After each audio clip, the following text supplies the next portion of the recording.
তোমার কবরে তুমি যাইবারে যুবক, তখন কান্না আসে কেমনে? যার মধ্যে জাহান্নামের ভয় অন্তরে ভালোভাবে ঢুকবে, তার ওই জাহান্নামের ভয় যখন আসবে তখন কান্না শুরু হয়ে যাবে। তখন আর লজ্জার দিয়ে তাকাইবে না, কান্না করবে আর বলবে, আল্লাহ জাহান্নাম থেকে আমারে ফিরাও, বাঁচাও। আমি আমার নফসের ধোকায় পড়ে, শয়তানের ধোকায় পড়ে গুনাহ করে ফেলেছি। ও আল্লাহ, তুমি মাফ করে দাও। আল্লাহর ভয় না আসা পর্যন্ত কোনোদিন আমগো বয়ানে কাজ হবে না। আর আল্লাহর ভয় ততদিন অন্তরে আসবে না যতদিন আল্লাহর ওলিদের নেক নজর লাগবে না। এই জন্য ওলিয়া উলিয়া ওলামায়ে আহলে হকের নেক নজর লাগাও।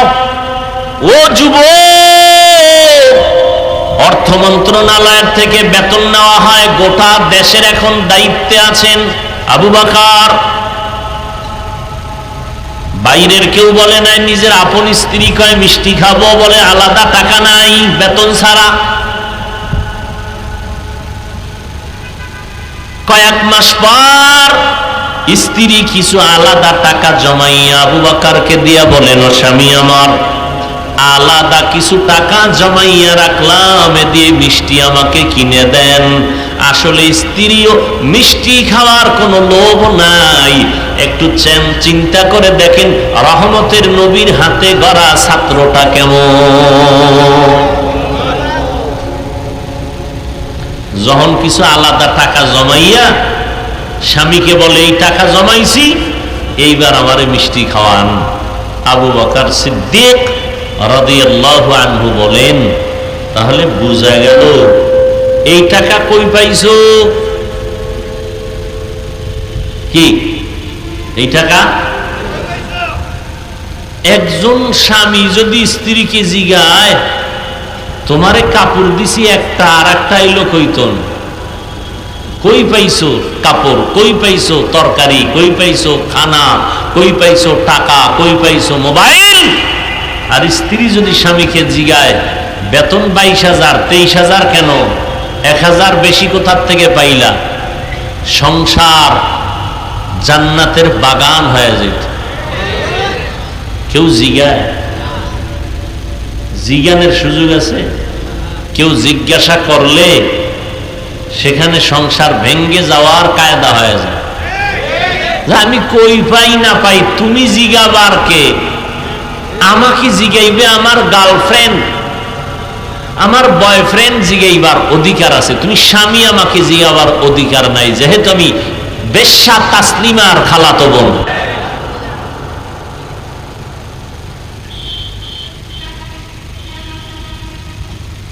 আল্লাহ হেদায়াত দান করুন। বাতিল নাস্তিকতার বেড়াজালে আবদ্ধ গোটা দুনিয়া। ওলামায়ে কেরাম কোরআন সুন্নাহ রাসূলের আদর্শের বিরোধিতা করার জন্য বেঈমান লাগে না, মুনাফিক নাস্তিক বাতিল মুসলমানরাই যথেষ্ট। কোরআনের মাইকের আওয়াজ বন্ধ করে দাও, শব্দ দূষণ হয়।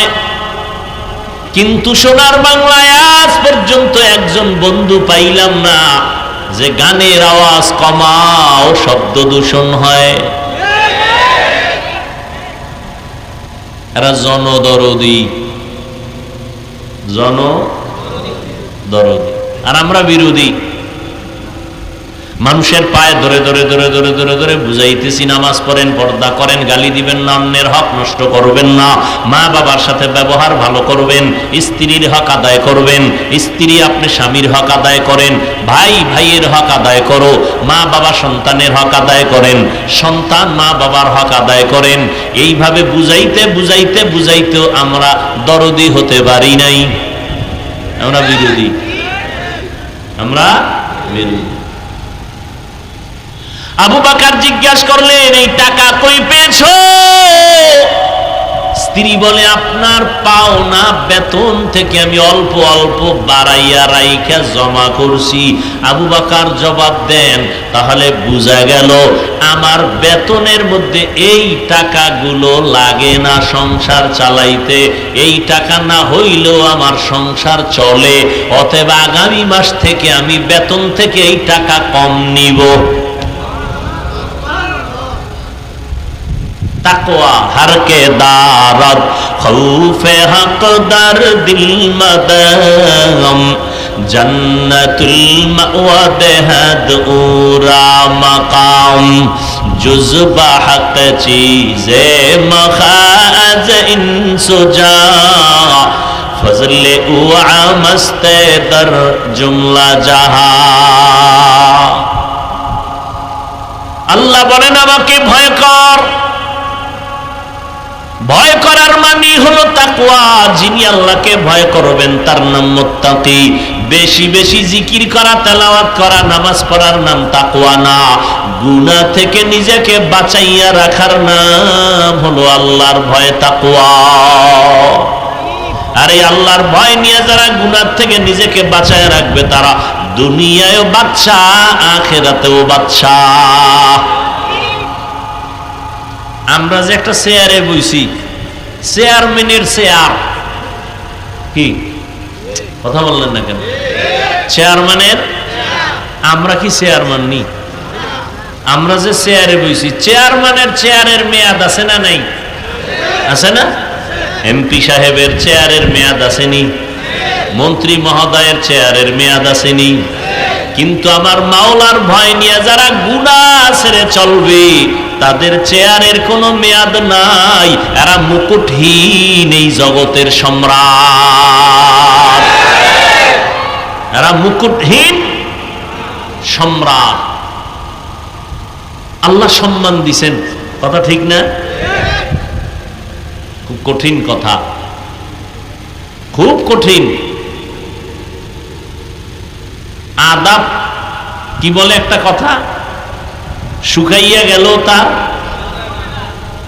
কোরআনওয়ালারা এখানে যেমন, মাটিতে তেমন, উপরে তেমন, কবরে যাওয়ার পরও তেমন। কি হাটহাজারীর হযরত জুনায়েদ বাবুনগরী রহমাতুল্লাহ আলাই, হাফিজি হুজুর রহমাতুল্লাহ আলাই, পীরজি হুজুর রহমাতুল্লাহ আলাই, শামসুল হক ফরিদপুরি রহমাতুল্লাহ আলাই, শেখুল হাদিস আল্লামা আজিজুল হক রহমাতুল্লাহ আলাই, বাইতুল মুকাররমের খতিব ওবায়দুল হক রহমাতুল্লাহ আলাই, মুফতি ফজলুল হক আমিনী রহমাতুল্লাহ আলাই। এইভাবে হাজারো আল্লাহর বান্দা, চরমনের সৈয়দ ফজলুল করিম রহমাতুল্লাহ আলাই, উজানির কারি ইব্রাহিম রহমাতুল্লাহ আলাই। দুনিয়াতেও তাদের সুনাম, বিদেশেও তাদের সুনাম, জমিনের উপরও তাদের সম্মান। যেমন উপরেও সম্মান, আর উপরে তেমন সম্মান। মাটির মধ্যে চলে গেছেন, এরপরেও তাদের সম্মান কমে নাই।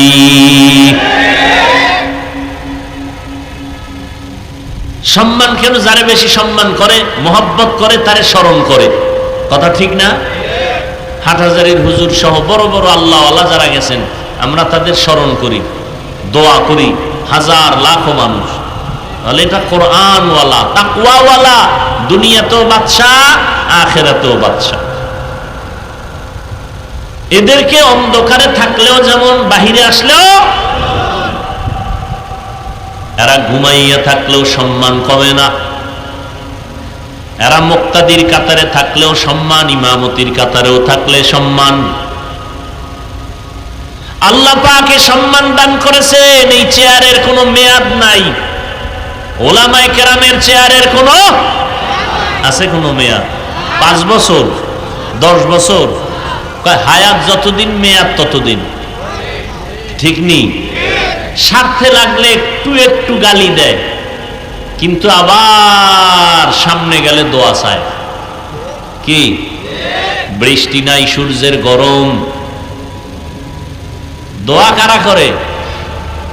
কারা করে? উলামায়ে কেরাম দোয়া করেন। আল্লাহ বলেন যারা তাকওয়ার উপরে চলবে তাদের মর্যাদা দুনিয়াতেও থাকবে, আখিরাতেও থাকবে, মরার আগেও থাকবে, মরার পরেও থাকবে। এরে নবীর উম্মতের দল, রহমতের নবী আমার ১৫০০ বছর হয়ে গেল জমিন থেকে মদিনাতুল মুনাওয়ারা রওজা মোবারকে আছেন। আজ তারা আওলাদ পরিচয় দিয়ে জমিনের মধ্যে যারা আছেন তাদের সম্মান সবার উপরে, ঠিক নেই? এই জন্য আল্লাহ বারবার বলেন তাকওয়া অর্জন করে, তাকওয়া অর্জন করো, তাকওয়া। আর এই তাকওয়া কেমনে অর্জন করবা? একমাত্র কুনু মা'আস সাদিকিন, আল্লাহর প্রিয় বান্দা যারা জমিনে থাকবে তাদের বন্ধু হইয়া থাকো। আল্লাহওয়ালাদের বন্ধু থাকবা কতক্ষণ? অন্তরে তাকওয়া আসবে না যতক্ষণ। তাকওয়া আসলো না আসলো না তা বুঝবো কি করে? বলে যদি দেখো গুনার আকর্ষণ কমতেছে, নেক আমলের আকর্ষণ বাড়তেছে, বুঝবা অন্তরে তাকওয়া আসতেছে। আর যদি দেখা যায় নামাজের মুসাল্লায় দাঁড়াইয়াও দোকানের চিন্তা, বাড়ির চিন্তা, গাড়ির চিন্তা, দুনিয়া দুনিয়া, বুঝা গেল নামাজের মধ্যেও দুনিয়া, তোমার অন্তরে আল্লাহর ভয় নাই। নামাজে দাঁড়াইয়াও কারে ধরবে, কারে মারবে, কারে খাইবে, এই চিন্তা করে নামাজে। জুলুম অত্যাচার প্রতিনিয়ত করে, এর অন্তরে মোটেও তাকওয়া নাই। আর এই তাকওয়া ততদিন পর্যন্ত অন্তরে আসবে না যতদিন পর্যন্ত খাঁটি আল্লাহওয়ালাদের নেক নজর লাগবে না। সোহবতে সালে তোরা সালেহ কুনাত, সোহবতে তালে তোরা তালে কুনাত জামানা, সোহবতে বা আউলিয়া বেহতেরা সদ সালা তাআত বেরিয়া। ও আল্লাহর বান্দারা, 12টা মাস মুসলমানের এত বয়ান,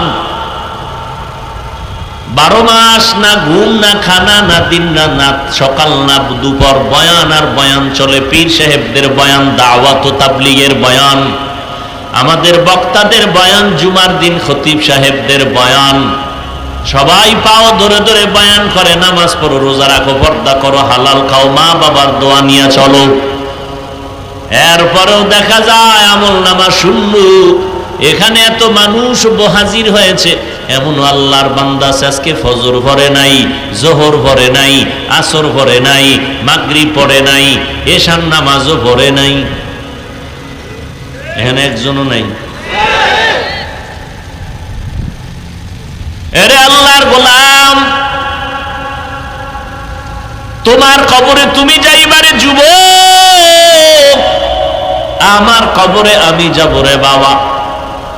তোমার কবরের প্রশ্নের জবাব তুমি দিবা, আমার কবরের প্রশ্নের জবাব আমি দিব। তবে এটুকু জেনে নাও, আমাকে যেই প্রশ্ন করা হবে যুবক, তোমাকে সে একই প্রশ্ন করা হবে। পীর সাহেবের প্রশ্ন, মুরিদের প্রশ্ন, ডাক্তার, ইঞ্জিনিয়ার, রোগী, ইমাম, মুক্তাদি, আলেম, গায়রে আলেম, ধনী গরিব, সবার প্রশ্ন তিনটা, সব এক। আল্লাহর নিয়মটা কি? দুনিয়াতে ক্লাস 1, ক্লাস 2, 3, 4, 5 ক্লাস আলাদা, প্রশ্নের আলাদা। এক প্রশ্ন 1, 2, 3 কে করে। আল্লাহর সিস্টেম কি? সব মানুষ, এ ক্লাস আর বি ক্লাস হোক, বেঈমান হোক আর মুমিন হোক, আলেম হোক আর গায়রে আলেম হোক, ধনী হোক আর গরিব হোক, সবার প্রশ্ন এক, তিনটা। তাও আবার প্রশ্ন ফাঁস করিয়ে দিছে। দুনিয়াতে পরীক্ষার আগে প্রশ্ন ফাঁস করে, ফাঁস করলে নিয়ন্ত্রণে যারা থাকে ওদের চাকরি শেষ। আর আল্লাহর নিয়ম কি? প্রশ্নপত্র ফাঁস করার জন্য যুগে যুগে নবী পাঠাইছেন। এগো মুখস্থ করায় দেন, বুঝায় দেন। কবরের প্রশ্ন তিনটা, রবের পরিচয় দাও, ধর্মের পরিচয় দাও, রহমতের নবীর পরিচয় দাও। হাজারো লাখো আলেমরা বয়ান করে এই তিনটা প্রশ্ন মুখস্থ করায়। কিন্তু এটাও সত্য, ভালো করে বুঝু, আমি মাওলানা হইয়া কবরে গিয়া জবাব দিতে পারবো তার কোনো গ্যারান্টি নাই। গ্যারান্টি আছে? আপনি পারবেন না এটাও বলা যাবে না। আমি মাওলানা কেন, মুফতি কেন, মুহাদ্দিস কেন?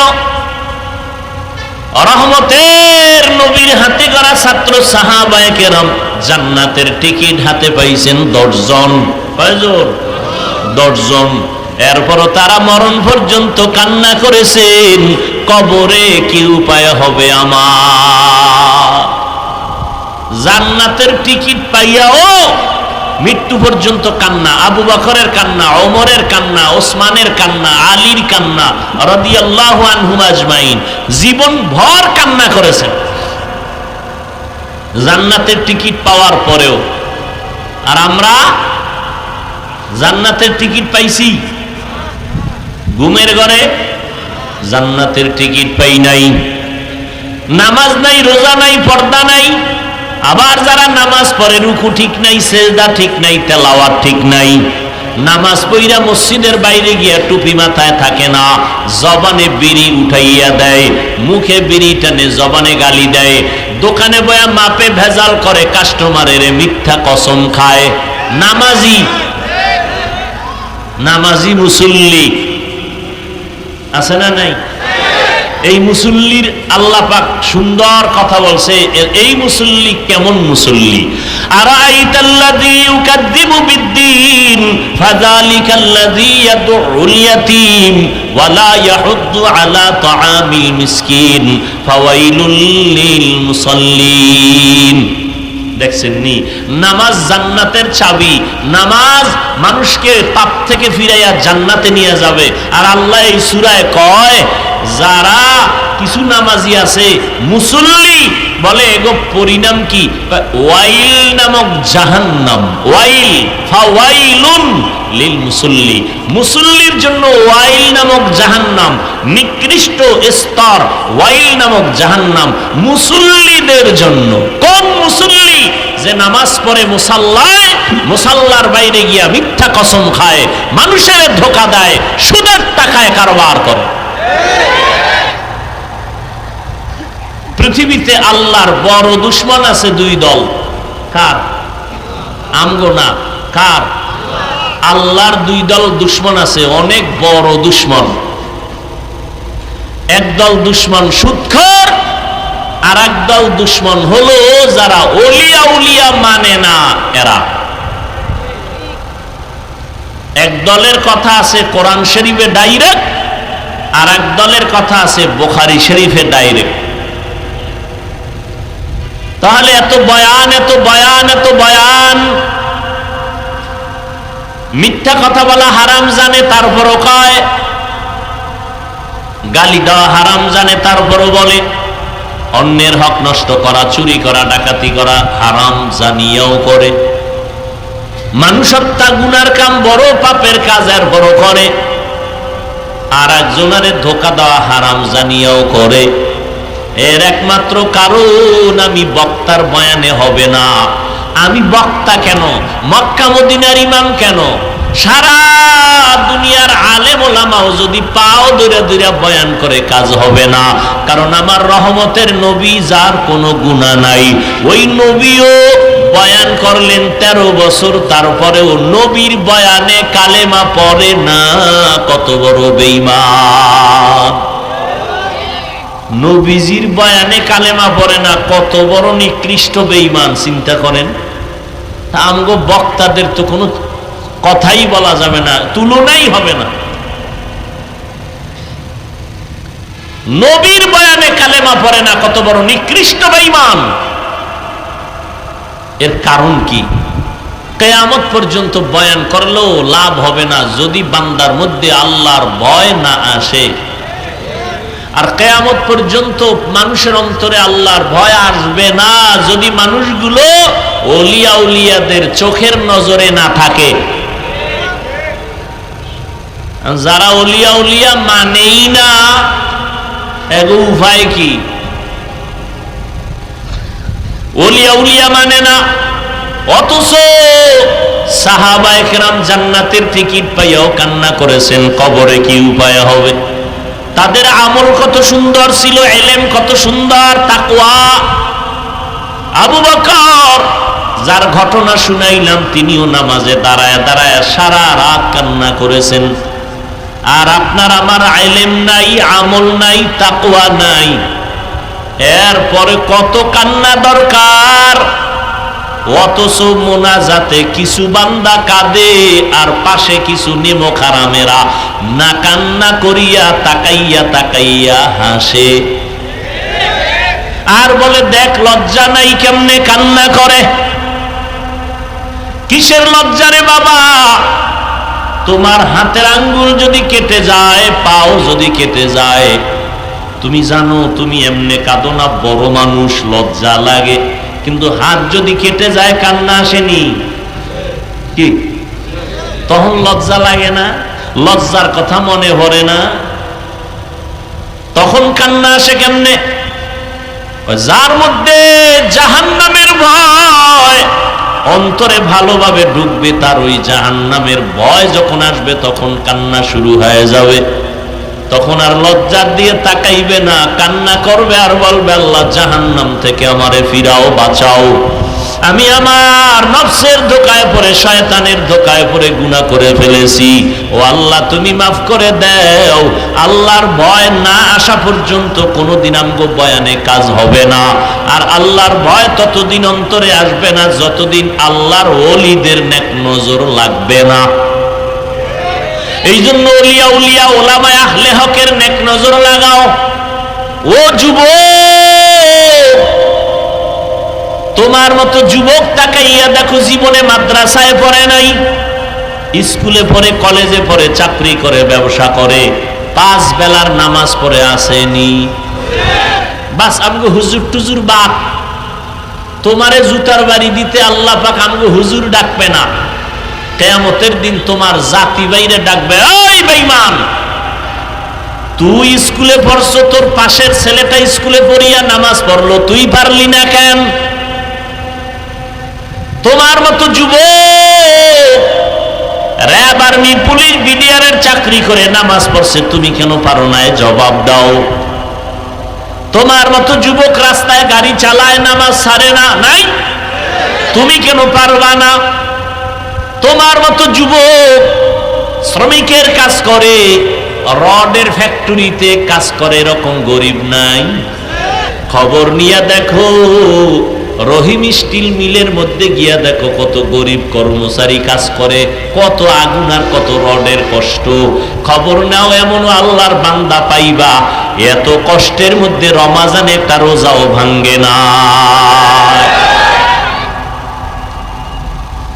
আর তোমারে কোন হুজুর ফতুয়া দিছে একটু কষ্ট রিক্সা টিক্সা চালাইলে আর রোজা রাখা লাগে না? হ্যাঁ, এই হুজুরের তো জান্নাতি আর তুমিও জান্নাতি। ইসলামটারে এত পানির মতো মনে করলা, তুমি মনে যেরকম চাই এরকম চালাবা আর বলবে এটা ইসলাম। তাহলে আমার রসুল পেটে পাথর বাঁধছেন কেন? সাহাবায়ে কেরাম না খাইয়া কষ্ট করছেন, একটা কাপড় ছিল, স্বামী আর স্ত্রী মিলে এক কাপড়, একটা কাপড় দিয়া স্বামী আর স্ত্রী চলছে ঘরের মধ্যে, বের হয় নাই। তারপরও কোনোদিন আল্লাহকে বেজার করে নাই, নামাজ ছাড়ে নাই, রোজা ছাড়ে নাই। এই জন্য আল্লাহর রসুল ১৫০০ বছর আগে বলে গেছেন, সাবধান, আলেমের কাছে না গেলেও জান্নাত পাবা না, আবার আলেম নামের কিছু ধোঁকাবাজ আছে, এদের কাছে গেলেও তুমি জান্নাতের ঠিকানা পাবা না।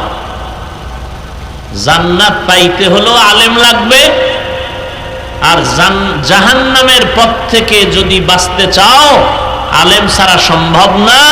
তবে সাবধান, আবার কিছু আলেমের কারণেও জাহান্নামে যেতে হবে।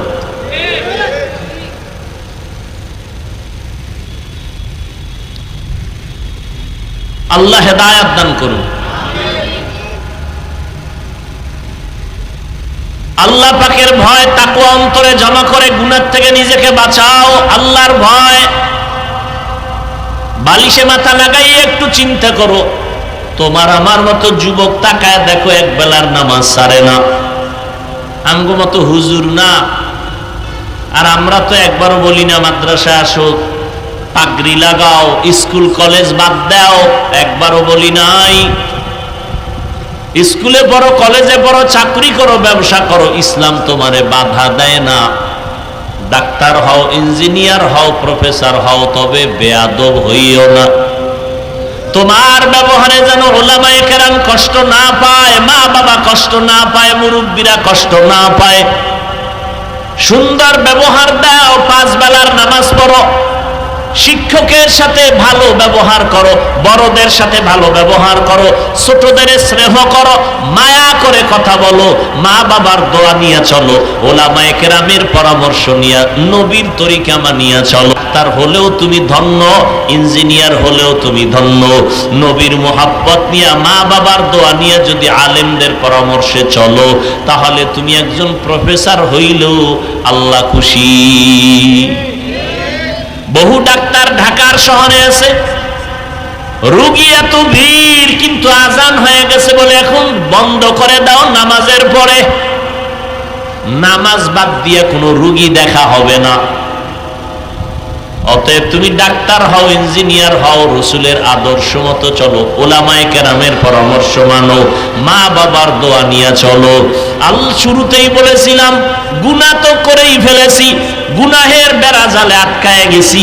বাঁচার একটা উপায় হলো তওবা। অন্তর দিয়ে তওবা করো।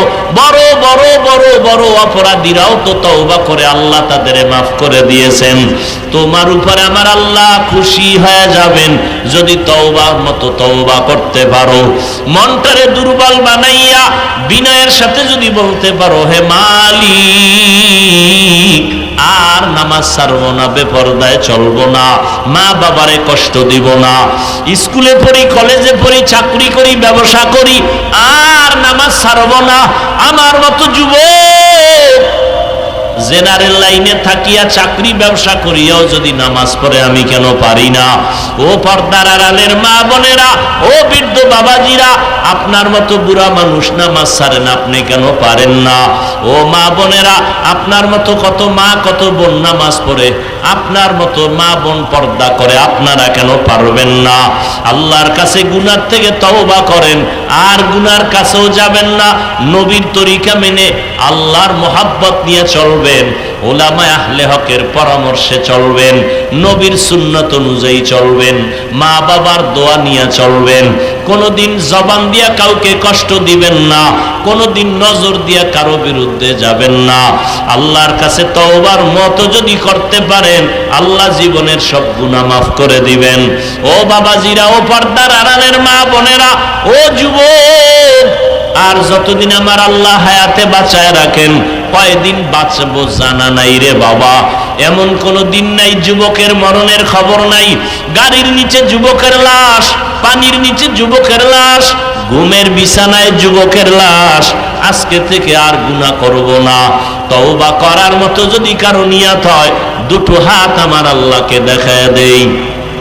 আয় আল্লাহ, হাত কবুল করে নেন, তওবা কবুল করে নেন। তওবার উপরে মজবুত হইয়া চলার মতো তৌফিক দান করেন, আমিন। আলহামদুলিল্লাহি রাব্বিল আলামিন, ওয়াসসালাতু ওয়াসসালামু আলা সাইয়্যিদিল আমবিয়াই ওয়াল মুরসালিন ওয়া আলা আলিহি ওয়া আসহাবিহি আজমাইন। ইয়া আরহামার রাহিমিন, ইয়া আরহামার রাহিমিন, ইয়া আরহামার রাহিমিন। রব্বিরহামহুমা কামা রব্বায়ানি সগীরা। আল্লাহুম্মা ইন্নাকা আফুউন কারীম তুহিব্বুল আফওয়া ফা'ফু আন্না। আল্লাহুম্মা ইন্না নাসআলুকা রিযাকা ওয়াল জান্নাহ ওয়া নাউযু বিকা মিন সাখাতিকা ওয়ান নার। ও দয়ার মালিক, গুনার বোঝানি আপনার দরজায় হাজির। উলামায়ে কেরাম, মুরব্বী, হাজী সাহেব, ব্যবসায়ী, চাকরিজীবী, ছাত্র, যুবক, মা বোনেরা, আয় আল্লাহ মেহেরবানি করে আমাদের মাফ করিয়া দেন। আয় আল্লাহ মাহফিল কবুল করে নেন, আয়োজনকারী সহযোগিতাকারীদের কবুল করে নেন, এলাকায় শান্তি দান করেন, মা বোনদের আবেদা বানায় দেন, লেখাপড়া পরীক্ষার্থী যারা কামিয়াবি দান করেন। আয় আল্লাহ রিয়া হাসাদ কিবির দূর করে ইখলাস দান করেন, চলার পথে ইজ্জতের সাথে হেফাজত করেন, মুখালিফারে মুআফিক বানায় দেন, জাহেরি বাতিনি দুশমন থেকে কুদরতের দ্বারা হেফাজত করেন, নবীজির সুন্নত আলা জিন্দেগি দান করেন, সারা দুনিয়াবাসীকে মাফ করে দেন, বাংলাদেশ শান্তির দেশ বানায় দেন, প্রশাসনিক ভাবে যারা কাজ করে দিনদার বানায় দেন। আয় আল্লাহ অভাবীদের অভাব দূর করে দেন, সবার ব্যবসা চাকরি কামাই রুজিতে হালাল ভাবে বরকত বাড়ায় দেন, অভাব দূর করে দেন, ঋণ আদায়ের ব্যবস্থা করে দেন। আল্লাহ ও দয়ার মালিক, আমরা যারা হাত তুলেছি জানি না কার মা নাই বাবাও নাই, অন্ধকার কবর জান্নাত বানায় দেন, যারা বেঁচে আছেন হায়াত বাড়ায় দেন। আয় আল্লাহ আদবওয়ালা জিন্দেগি দান করেন, আয় আল্লাহ ইলম হিকমত আমলে বরকত বাড়ায় দেন, উলামায়ে আহলে হকের বিজয় দান করেন। আয় আল্লাহ মিথ্যা মামলা থেকে চিরমুক্ত করে দেন, কুদরতের দ্বারা পেরেশান মুক্ত করে দেন। আয় আল্লাহ দিলের নেক আশা পূরণ করে দেন, নবীজির রওজা বাইতুল্লাহ জিয়ারতের তৌফিক দান করেন।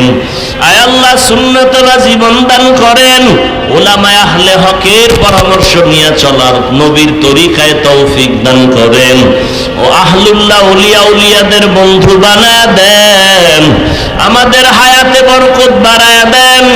আয় আল্লাহ দীর্ঘ নেক হায়াত দান করেন, অসুস্থ যারা কুদরতের দ্বারা সুস্থ করে দেন আল্লাহ, সুস্থ করে দেন আল্লাহ। আসাতেজায়ে কেরাম তালিবুল ইলমদের দ্বীনের খালেস খাদেম বানায় দেন। আয় আল্লাহ মেহেরবানি করে ইজ্জতের জিন্দেগি দান করেন, ইজ্জতের জিন্দেগি দান করেন, সারা দুনিয়ায় খেদমতের জন্য নিরাপদে কবুল করে নেন। ময়দানে প্রত্যেকটা কাজ ও প্রোগ্রাম দাওয়াত ভরপুর কামিয়াবির সাথে কবুল করে নেন, নবীজির মুহাব্বতে আমাদের দোয়া কবুল করে নেন।